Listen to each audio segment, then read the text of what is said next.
Receiving incoming transmission. Incoming transmission. Incoming transmission. I'm sure you have many questions. Transmission. Transmission. Transmission. Welcome to Transmission, a monthly show about the most impactful posts from our Meteor.js forums.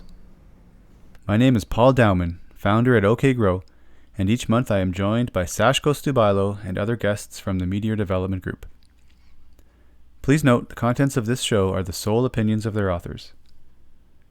This show is sponsored by Meteor Galaxy Hosting, a containerized cloud service specifically designed and engineered for Meteor app deployment. Learn more at meteor.com/galaxy.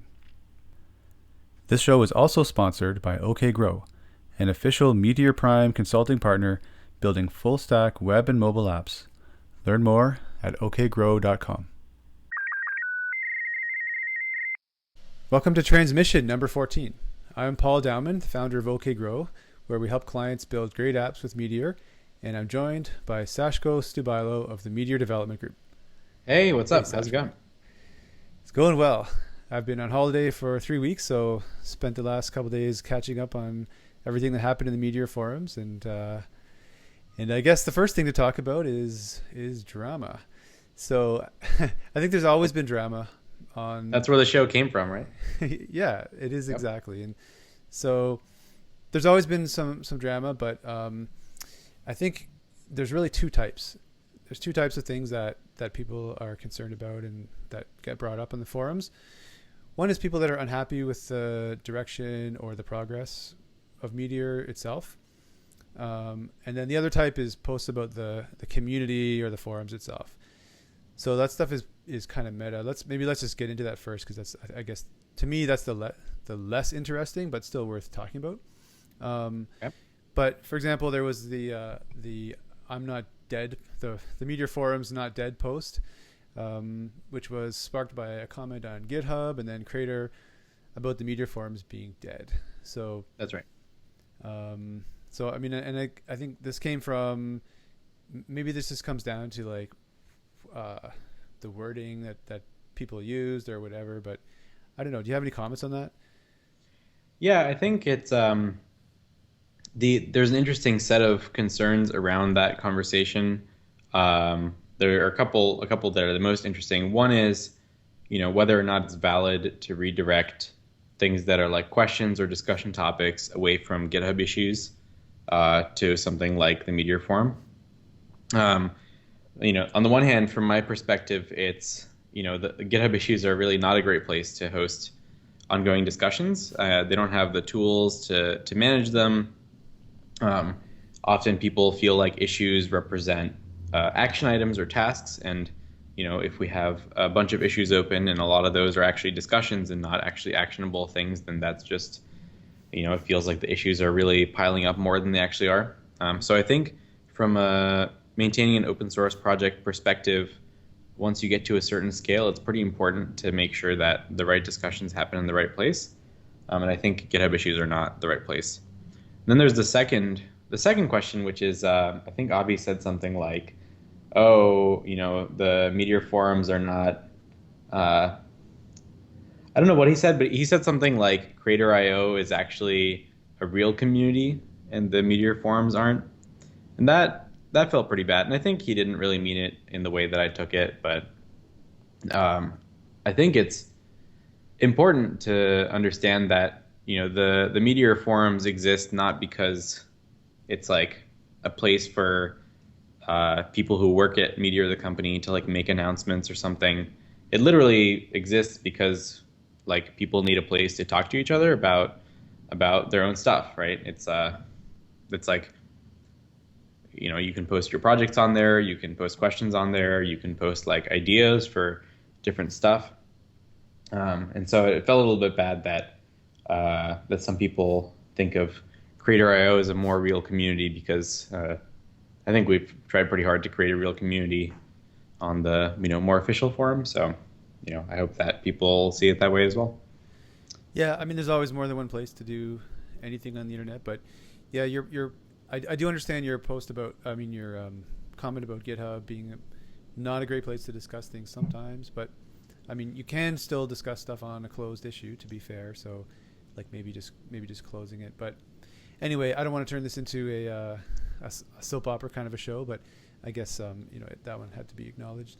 And yeah, I think I'm sure if the same conversation happened face to face, it probably would have not been a conversation at all. It's just one of those online things that. Yeah, I think that's one of the things that I'm really interested in because when we talk about stuff like forum drama, it's on the one hand it's real, because like it's real people saying real things with real words. On the other hand, it's 100% true that interactions in online communities turn out very differently from interactions anywhere else. And like even when you're talking to your friends, like and you're texting, it feels different than when you're talking face to face, right? There's a lot of things that I might say in a text message that I wouldn't say in person for a variety of reasons. And it's really cool. Like sometimes we have people come by the office that are like important people in the Meteor community, and it's always really interesting to talk to people face to face and just see how different it is from interacting online. And I guess like it's just about, is it possible to create an online community where people keep that in mind, that we're all like just people trying to do our best and like have a good time, and not like you wouldn't like yell to someone's face about something if you're just like slightly displeased. Yep, it's easy to take things the wrong way. And I also should note that there was a recent thank you post that had a lot of replies and a lot of views. So like those are there, and even a lot of the comments on some of the negative posts, a lot of them are very positive.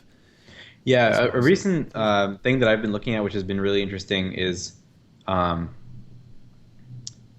forums about video games.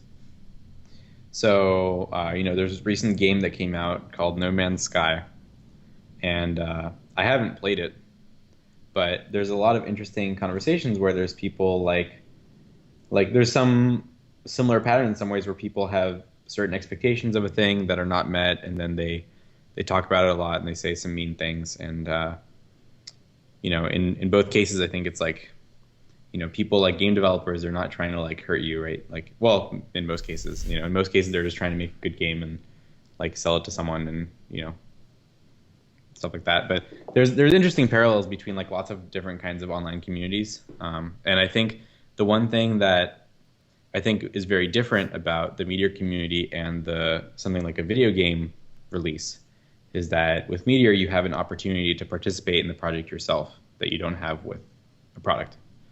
Right, like we've been working really, really hard to give people the option, if they don't like something, to roll up their sleeves and do it themselves. And I think, historically that hasn't always been the case, but in recent times, like we're so on top of pull requests now, and like we're doing our best to transition Blaze maintenance to Meteor, and anyone else he thinks is a good idea to maintain that, and they'll be able to publish releases separately and stuff like that. So like it's totally a different world than a year ago where, it was legitimately pretty hard to contribute. I think now it's maybe people haven't tried recently or something, but like now if there's something you don't like it's pretty likely that you can just fix it. Yeah, I think that's true. Another observation though on the like human interaction in forums thing is that with the difference between video games and something like Meteor is that people are legitimately staking their careers and businesses, their livelihood on it. And so I think, it really hits home for a lot of people. And I guess that's a good segue to the other type of drama that happens, which is there are a fair number of posts about Meteor itself, right? Like people unhappy with the direction that Meteor is going or the direction that MDG is going. And those are like I have a business that's based on Meteor pretty much, right? And so I really understand this. This is a real worry about whether the things that you are betting on or like building on, investing in, whether those things are like where they're going, right? Is it going to be compatible with where you want them to go? Yep. Is it going to work for you? Is there going to be a migration path that's going to be painful to whatever the next version or the successor to some technology? So those, I mean, I think Well, these are I'm really curious good. what you've thought so far. Like, if you've worked on migrating, I assume you had some apps back in like 0.9 before, or maybe you have some apps now that are moving like 1.2, 1.3, or maybe not 1.4 yet. I don't know. Like, how has that process been? Um, yeah, there's definitely been.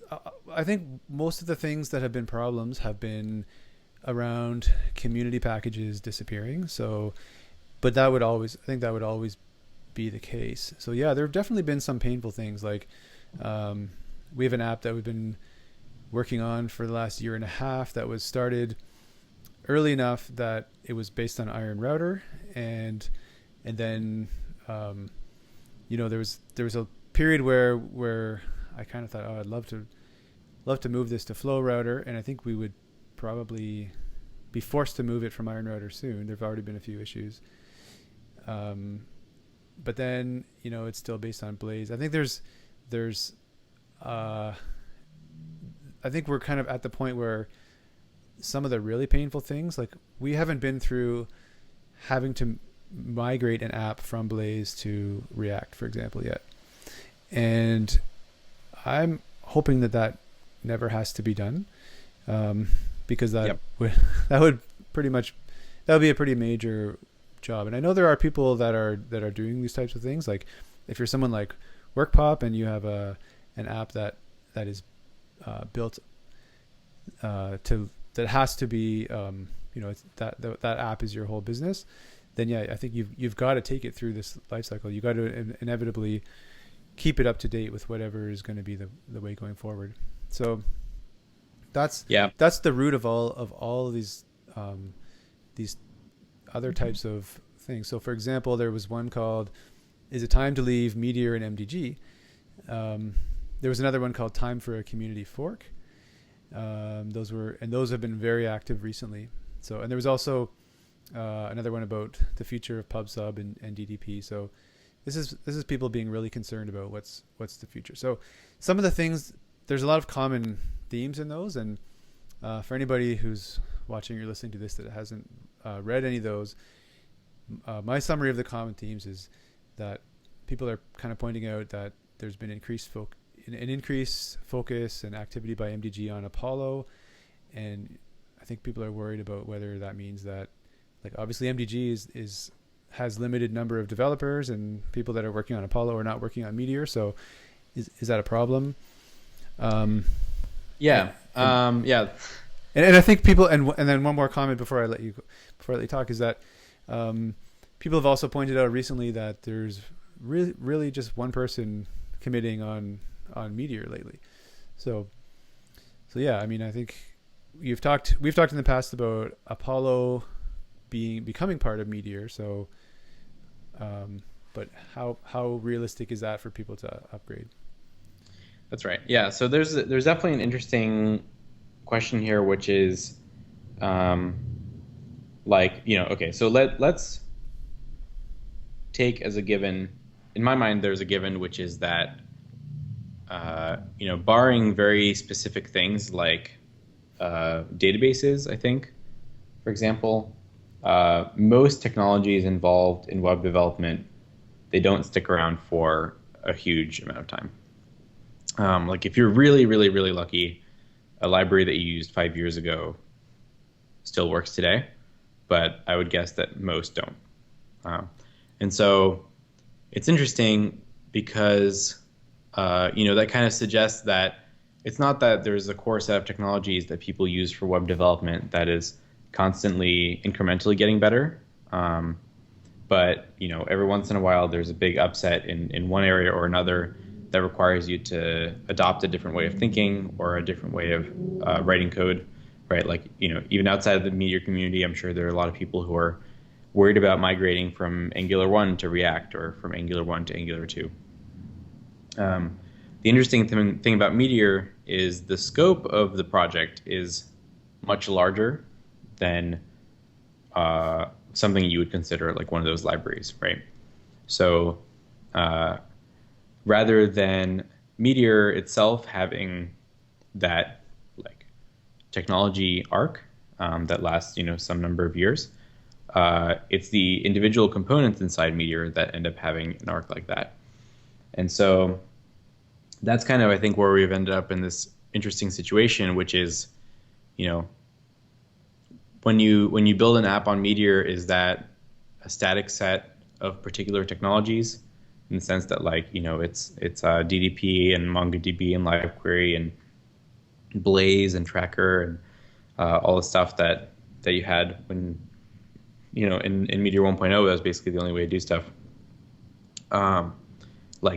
Is that a set of technologies that are all tied together and we expect to reach some sort of peak and then go down and then eventually be replaced by some other thing, right? Or is it actually a relatively decoupled set of things where each individual aspect of that framework will have its own cycle, right?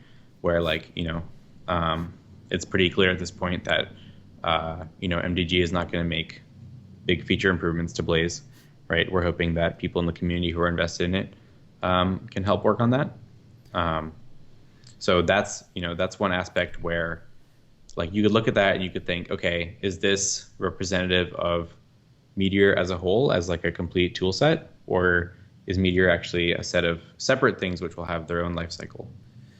So the 2-year thing that you just mentioned, I mean, that may be true for some things recently, but I wouldn't want to build maybe that's true for some libraries, something small, maybe that's okay, but for a platform, nobody would want to build on a platform that that may have been the case in the JavaScript world recently, but I think that's been upsetting to people as well, right? If you're building something that is the foundation of a real business or that is important for a business, you don't want to rewrite it in 2 years on a new platform. Meteor is a platform, or was a platform, and I mean, I know now it's becoming more modular. That's the plan that MDG has. But when you build something on a platform, you hope that you probably wouldn't build it on that platform, and if you thought it was only going to last 2 years. Yeah, well, so 2 years is an interesting time frame because, depending on how you look at it, it's more like 4 years for some of these technologies. And if you told me to make a website today, and you told me make this website today in a way that you're very sure that you'll be using the same set of tools 3 years from now, or even 2 years from now, even if we're talking 2 years, I don't know what I would use, right? I can't think of a single thing out there. Okay, maybe there's jQuery and Lodash or something, and those things probably, they might not change much, or maybe they will, you don't even know. 2 years ago, just for a scale of development, JavaScript had no standard module syntax, right? Entire significant new features were added to JavaScript as a programming language by a standards committee, and now are being adopted in web browsers. And so it's I agree, if you're using a platform based on, can you even build a platform that's more stable than the language itself that the platform is built on, right? Is another interesting question. But yeah, I guess what I'm just saying is, going back to the thing, if you asked me today, what platform is going to be the most stable in the next 3 years, I have literally no idea. I think that's true. My career as a developer has been 21 years, and I can say that this is definitely the craziest time. But it may just be that it's JavaScript as well, right? I think that if there are plenty of other platforms going strong right now that I could have built my company on that are not JavaScript, that would be a lot less painful to, iOS or Android or something like that. Right. Yep. But that's JavaScript. So I think to a certain extent, yeah, it is just JavaScript. I think when we set out to build Meteor, I wasn't part of setting out to build it, I guess 4 years ago or whatever. But I think when the people who founded it set out to build it, there was definitely not an expectation that the entire language and ecosystem and everything would be changing this rapidly, because it would be much harder to commit to a project like Meteor if you thought that was going to happen. Yep. I 100% believe that. So, but I think so I guess going back to the original thing was we were talking about things that are parts of Meteor that are, potentially things that you could switch out or like could be changed. Like for example, Blaze is always everyone's favorite example. And then there's, what's another thing like Blaze? I don't know. But yeah, but like, a clear example that's coming up. Well, yeah. So the build system is an interesting aspect. We can talk about that separately, but that's a very interesting conversation. I guess one example that comes up is something like DDP versus Apollo, right? Which is one way to think about it is Apollo is replacing DDP. Another way to think about it is there's a technology called DDP and live data that works well and like does a certain set of things. And there's a different technology called Apollo that also will work well and will do potentially an overlapping but like non-entirely the same set of things. And yeah, so like what do you do in a situation where, we have a lot of features that people ask for and something like live data for a very long time, and some of those features are simply not buildable without introducing a significant amount of breaking changes, right? And so that's really where Apollo came from, is the desire to build essentially like the spiritual successor to Meteor's data system that at the end of the day, the syntax is a bit different, right? And like the transport is a bit different, but the feeling is intended to be the same. The feeling that you declare the data that you need and it shows up at the right time in the right place.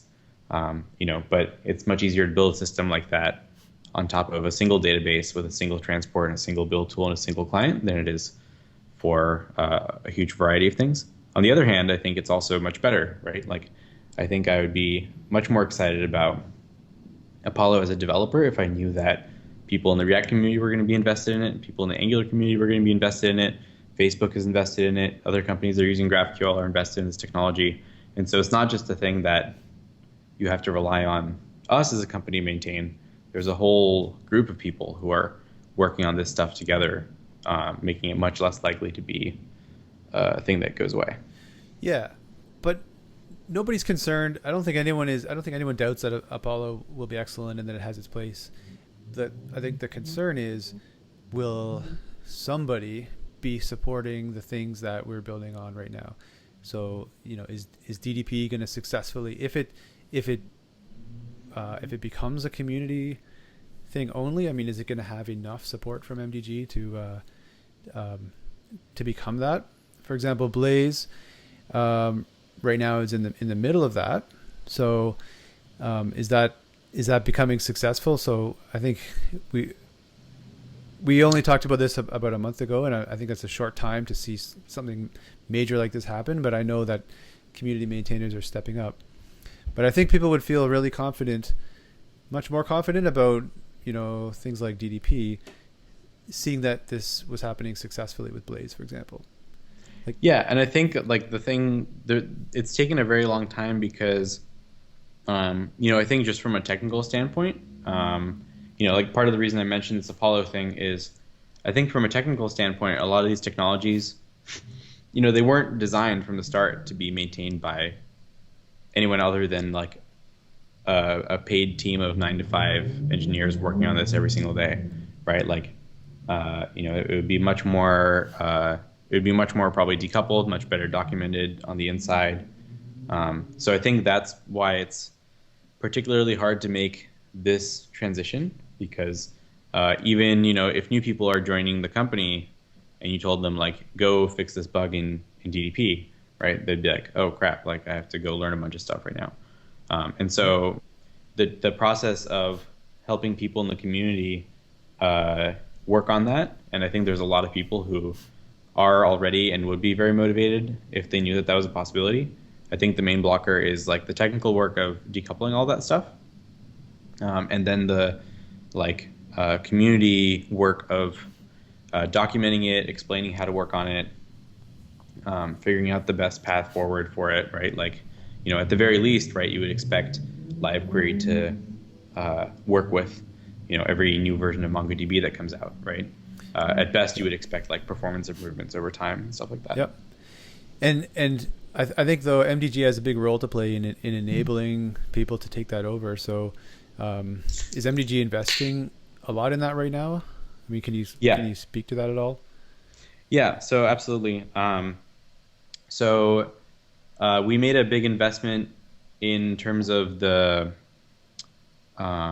recent work to decouple some of this release process stuff.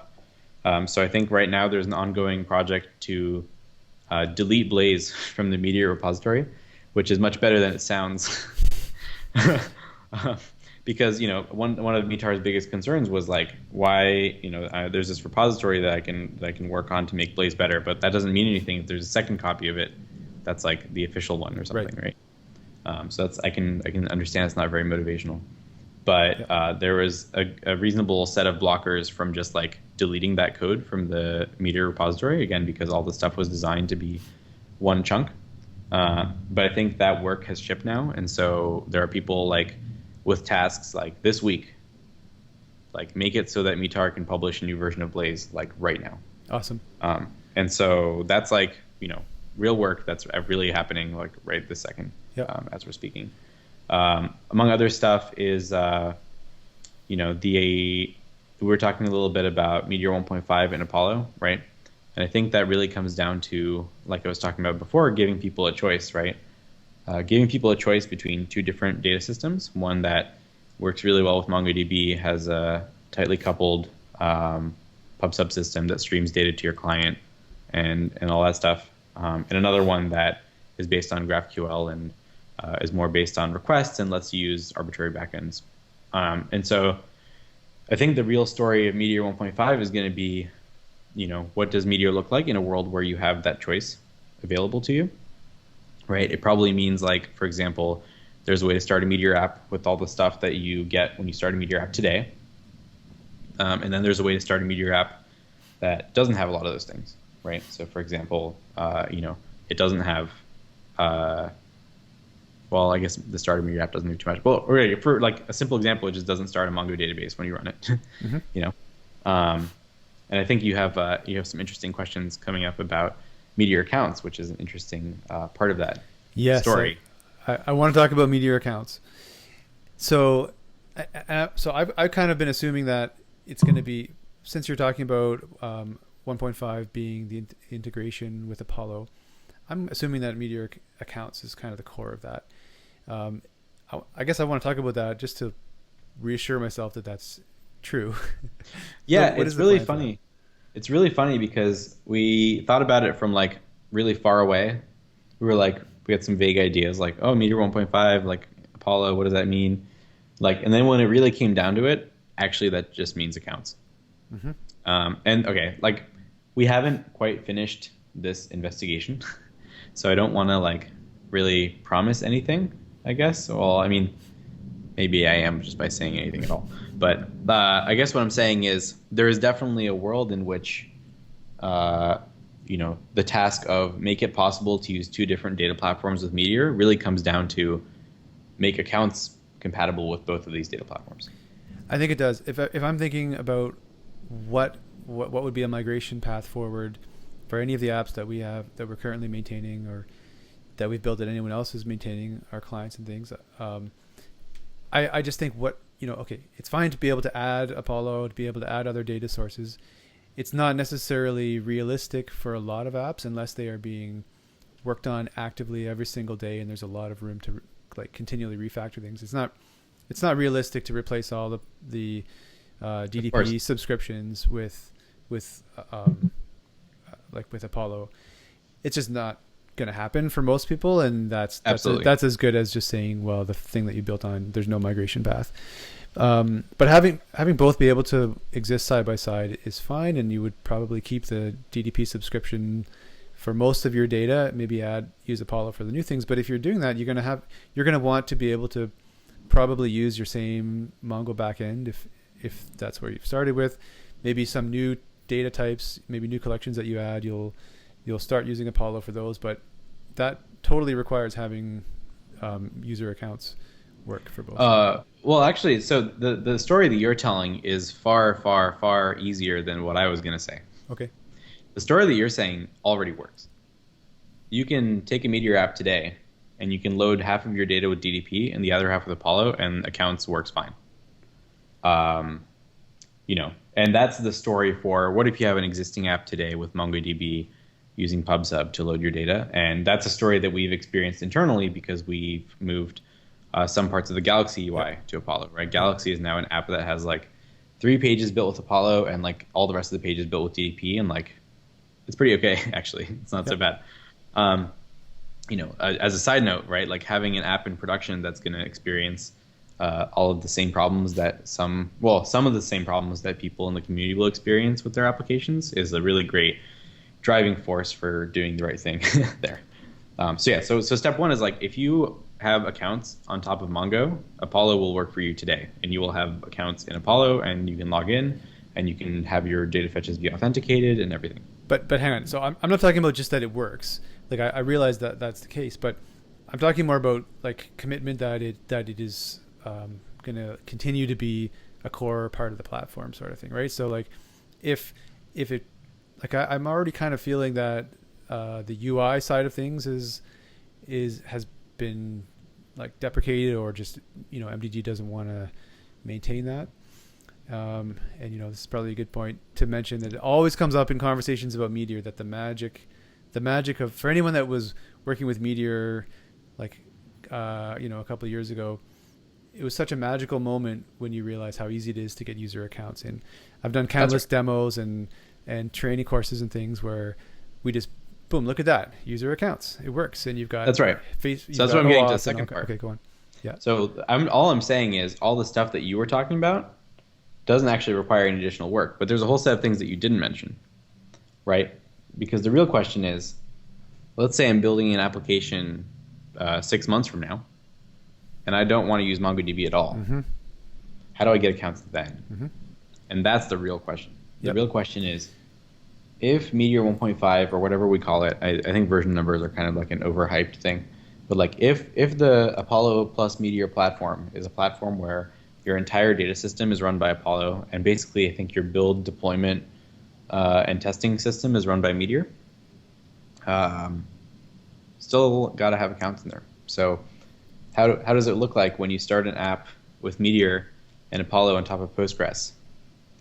Right. So and I realize accounts are tightly coupled to the format of the Mongo collections and things like that. So I guess that's kind of what I'm wondering, like an app, for the whole platform going forward, to feel that accounts remain like an important piece that's part of it all. Like I guess what's the plan with that? So it's actually not as bad as it sounds. I think it is, from where I'm sitting, it's pretty feasible. So basically, we actually did a lot of work to decouple accounts from databases a long time ago, actually already partnering with Rocket Chat, because Rocket Chat were interested in running their chat app on top of different databases. And so actually, somebody has already once put in all of the work necessary to make Meteor accounts run on Postgres, which means factoring out every single part of the API that depends on MongoDB, replacing those with Postgres queries, and apparently it actually worked really well. Cool. So I didn't realize that. Yeah, so that's a pretty fun fact, right? Then there's also somebody recently on the forums that was talking about making something like DDP and PubSub work with other databases as well, because they were like, well, I don't want to use Apollo, but I want the Meteor I know and love with DDP to work on top of other databases, which I think is also a great idea for somebody to work on, which also might have some similar requirements from the accounts point of view. Mm-hmm. So I think if we put together all of this experience so far and all of this information, I think we would be able to create a pretty good Apollo/Meteor accounts experience that basically makes it, it basically comes down to making you feel like you're using Meteor from 3 years ago, but on top of any data source or backend you want, and with slightly different syntax. Cool. Is that planned for 1.5?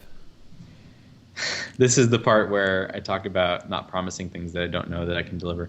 I mean, one thing that I can definitely promise is that we're going to look into this in depth, and figure out exactly if it's feasible. My suspicion personally is that it's super feasible because somebody's already basically done it. And my hope is that there are some people in the community who would be excited about this and want to help. So for example, I think there's a pretty core amount of work to do that would be hard to do from the community point of view, which is decoupling accounts from Mongo, right? That part's like pretty hard because you have to go into all the code and like basically understand everything that's going on. And then there's the second part, which is adding the other database part. I think that's the part where the community can really step up and say like, hey, I'm running RethinkDB. Like, I would love to have accounts on RethinkDB. And then you just say, hey, look, implement these like 25, database queries, and you'll have accounts on RethinkDB. And then you have a package, accounts for RethinkDB or whatever. So where can I go, or where can anybody go to learn more about that stuff, the work that's been done? Like you mentioned that something had been done with the Rocket Chat people. Is that on a branch that's been not been merged, or? I think it was in, oh gosh, this was actually like quite a long time ago, probably at least 6 months at this point. But basically, we knew from a long time ago that we would need to make Meteor work on top of other data sources. We didn't know exactly how we were going to do it yet. So that's why we like started really early, but at this point it had like left my memory. It exists somewhere. I think a lot of it exists actually inside Rocket Chat somewhere. There's like a document that I have to dig up that I promised somebody I would find of notes from our conversations from back then. So yeah, I think part of it is putting together a coherent set of information about what has already been done in this direction, and like what still needs to be done. And that's also real work, right? So like I can't magic that up immediately, but that's literally what we're working on like right now. Okay, cool. Yeah, and the reason that we haven't talked about this so much yet is because, like I said, this is what we're doing. Like we were doing that like this week, figuring out like basically going through the series of steps that lead us to realize that like making accounts decoupled from stuff could be a really good step on the path to making Meteor and Apollo feel like the experience that you would expect. Cool. That's cool. Yeah, I mean, and I guess the main part of that is just from the perspective of somebody with an app, a complicated app that you expect to have to maintain for a number of years going from now. Yeah. I think just knowing that all of those pieces are going to continue to be maintained is really important. Yeah, so it depends on what you mean by maintained, right? Like I am very confident that we will, ship security fixes, for example. That's like very high confidence on that. I'm very confident that we'll ship like upgrades to make sure that it supports new versions of MongoDB, for example, as they come out. So you're not blocked on upgrading to a new version of your database because your web framework doesn't like it. Mm-hmm. And then I think, in terms of stuff that's more on the feature side, I think that will end up being more of a community-driven effort, and that just has to be a way to enable that. And I know there's people who have made actually serious improvements to live query and DDP that didn't actually end up in Meteor. I'm not sure if some people tried and it didn't work out that well, but like ideally we can figure out a way to get that stuff in so that more people can use it. Yeah, I mean, I think having people contribute is going to be the most important thing, because realistically, there's a lot more than just security fixes that need to happen to make any software usable over a number of years. Like if you look at something that you used a couple of years ago, in the JavaScript world especially, like even the way you use it has changed. Like a couple of years ago, maybe you downloaded a JavaScript zip file, and then maybe you used Bower, and then like the way that software is delivered even changes, and there's a lot of work that has to be done. There's a great term called software rot, where like anything That's right. that I tell this to my clients all the time, anything you build, it touches the outside world. So outside world changes and things like, I mean, OAuth, actually, speaking of the accounts, OAuth would be another thing I'd worry about. Like Facebook, for example, changing the OAuth protocol, or like, that's the kind of thing that would require major work to be done to the accounts package, for example. Yeah, I mean, but if you think about it from Facebook's point of view, like if you were the product manager for the OAuth system at Facebook, and somebody was like, guys, we should drop OAuth, like. No, yeah, but well, Facebook is pretty notorious for being very aggressive about deprecating stuff. That's just an example, I guess, but That's true. Yeah, you're right. It could happen for sure. Yeah. Over a couple of years, these things do happen. Yeah. Anyway. See, the thing that would be really awkward, right, is the thing that would be the most awkward is if Facebook changed, for example, their login system in a way such that, like, the way that you interact with the accounts package would have to change, right? Like, there's suddenly like some multi-step process that you need to be aware of in your code for some reason, or like some other new failure mode. That would be the worst, because just switching out the internal implementation from like OAuth to something that's just like OAuth but different is not so bad. Things that where it gets really hard is where it actually has to affect the end users of the platform. Yep. So a related question then, I guess, with all this is about Atmosphere. And a lot of Meteor apps are built on Meteor packages, either internal. So a lot of people use internal packages to divide up their code, and I guess the migration path to using modules there is pretty clear. But for external packages, it's a little bit more complicated. A lot of those things are just shells for NPM packages, but a lot of them are not. And there's a lot of functionality that you actually need. So, for example, interacting with the build system, or making something that's full stack right now. So I'm not clear on what happens with Atmosphere packages. Have you guys? So if it were up to me, I would like run the Atmosphere package server until the end of time. So, I would not worry about that. But it's not. Personally. It's not up to me. I don't know. Is it? Depends on who you ask, I guess. I don't know. I feel like if Meteor is still in business like 5 years from now, I feel like we'll still be running the Atmosphere package server. Like, worst case, what you get is like a huge zip file or torrent of like every single package ever uploaded that like you could run somewhere else or locally or like whatever. But yeah, like I wouldn't say that having a dependency on a specific Atmosphere package is like a really huge technical debt in an app. I would say there are other concerns, but like I think the packages no longer being accessible is not one of them. Well, maybe, but what if? I mean, it's not clear to me that if the Meteor build system, for example, I haven't thought this one through, but I mean, if we move from the Meteor build system to something else, like how does that affect whether we can pull in packages from Atmosphere? That's right. Yeah, and this is one of the things that makes the Meteor build system really hard to get right? Because it has to deal with like several different environments of code, and not only that, but different versions of the Meteor package format that have changed over time. I think there's a number of solutions you could come up with that. I mean, if you're using a tool that is just like not Meteor at all, right? Like you switched entirely to Webpack, for example. Then you're probably not going to be. You're not going to have too many ways to use packages from Atmosphere inside Webpack. But I think that I think there's so many ways to make it work even with massive overhauls that I don't think that's a huge concern at all either. I would say so here's what I think is a concern, right? Like, for example, one thing I think is a big concern is version dependencies between Atmosphere packages and NPM packages. Mm-hmm. Right? Like there's one question, which is like you're just downloading stuff from a specific server, and like that might be weird. But like there's another question, which is having implicit version dependencies in your application between two different systems that don't really communicate terribly well.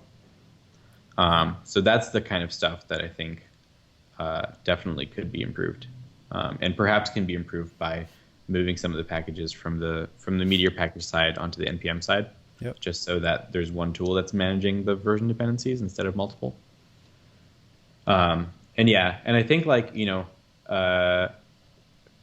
that's another good reason that this Apollo way of doing stuff makes sense, right? Which is if we're building a major new feature in Meteor for reasons like that, it makes sense to have it be on NPM. Because if you're going to be using a lot of other tools from NPM, which is inevitable, right? Especially, for example, like Angular or React or anything like that, or maybe Blaze eventually when Blaze is on NPM, then you're going to want, to have a package that integrates Apollo and your view layer in some way, and it'll be much better if those are all NPM dependencies instead of dependencies across two different systems. Yep.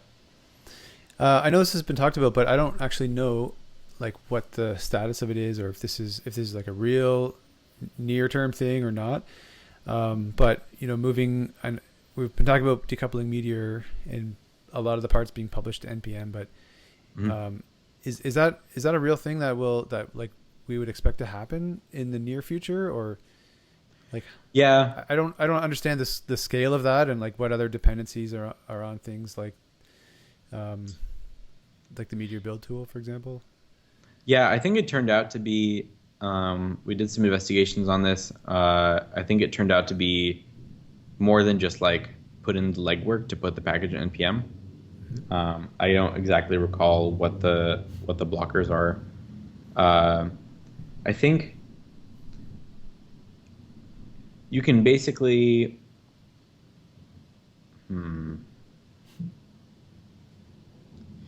Yeah, well, so in terms of things that you can expect build system performance improvements, right? That's a pretty obvious one. Yeah. And actually, I'm really excited about that because I'm interested in exploring strategies where those improvements can be more scalable than just like we made it 50% faster. Yeah. What I mean by that is just give people a set of tools that make it clearer why stuff is slow, because often it's actually things that are not even under our control.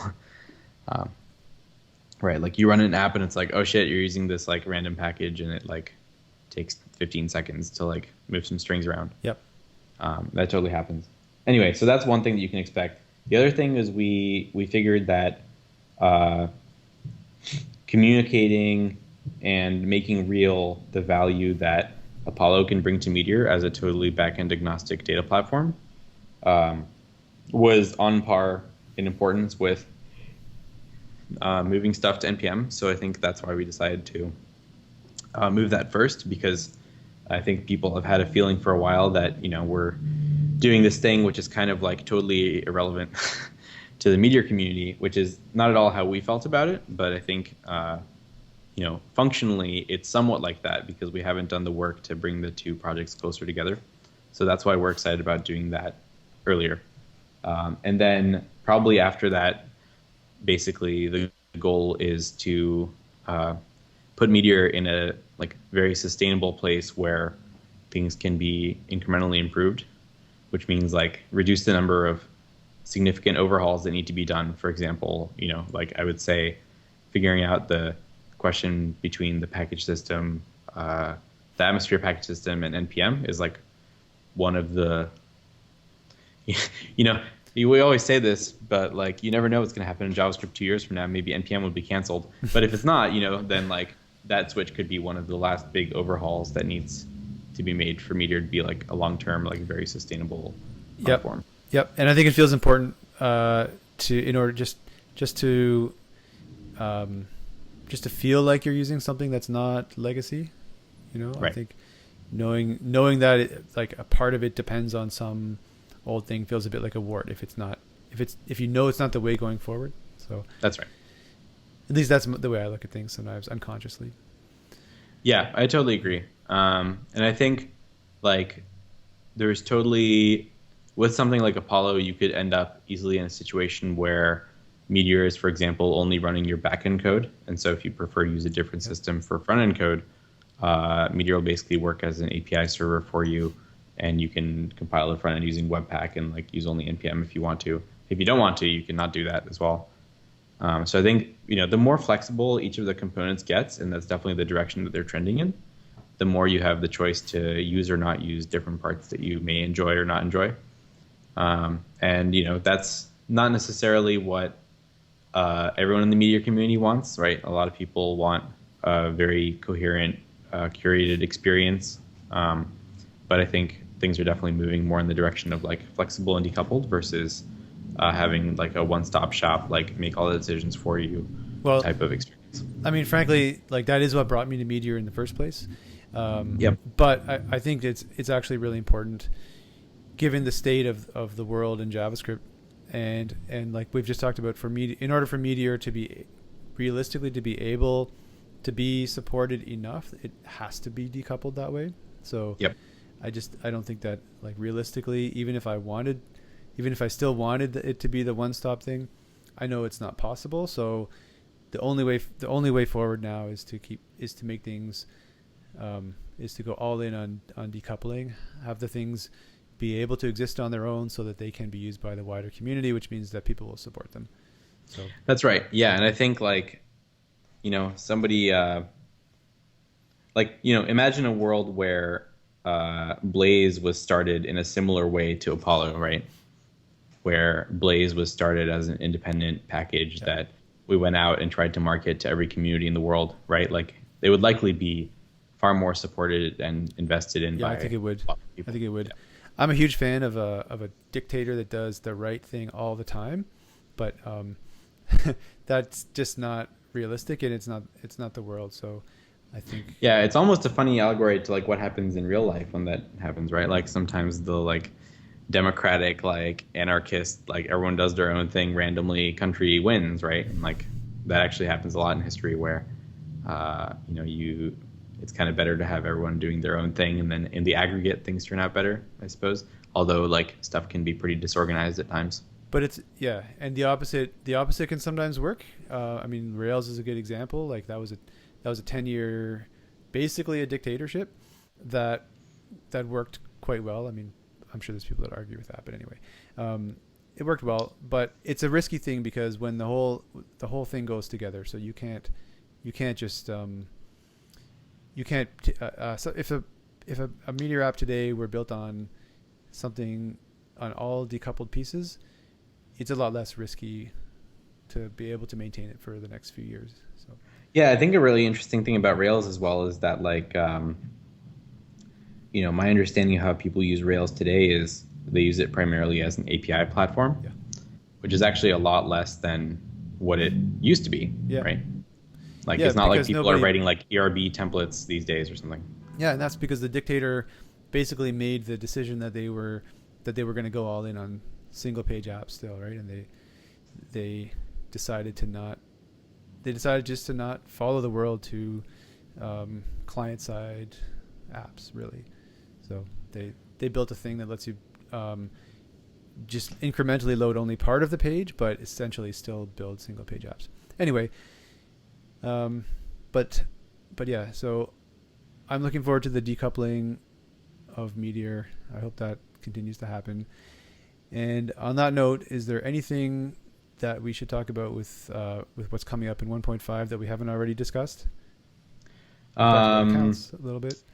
I think I think the real thing is, a lot of the work in Meteor has been this kind of like make it more flexible, make it more decoupled, make it more modern, right? Like it's kind of like following the curve in some sense where it's like, oh, okay, like everyone's using ES 2015 now, like we have to have that too. Or actually Meteor was probably one of the first places where you could use ES 2015 really successfully. It was. But like, things driven often by outside trends, NPM as well, for example.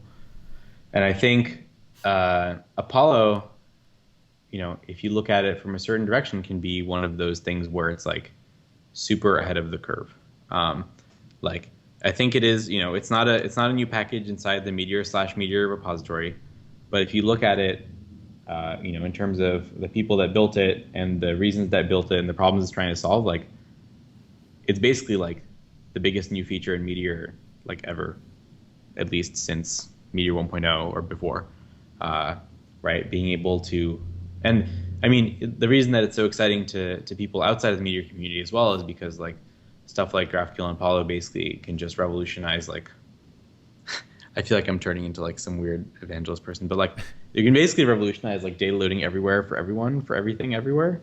Yep. Which is pretty ambitious, but like honestly, actually it can, in the sense that you just build an app on top of like literally any data you want, and then it just like works.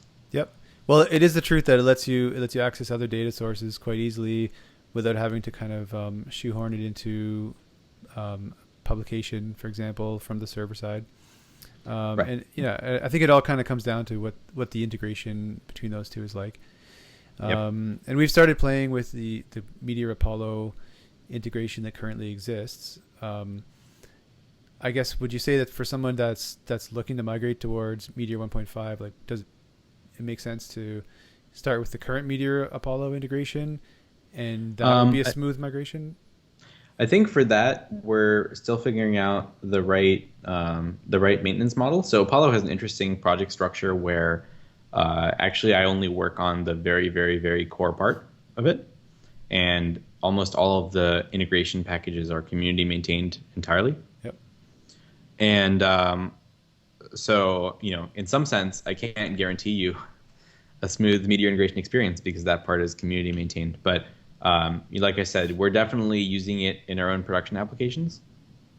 And so I think, there are a couple of bugs at the moment in the Meteor integration package, but looking at what the status of that should be and how people should be using it is probably, one of those small things in the Meteor 1.5 story, where one is like make big technical investments. The other one is like make sure the syntax fits together. Right. But community maintained often means maintained by the people that have a vested interest in it as well, right? So like, if like the integration with any other system, like a lot of times it'll be those people integrating with something big. But in this case, MDG is also the Meteor community sort of lead. So, like, I mean, yeah. Well, I think when you say vested interest, I would go a little bit farther, and I would say uses in production.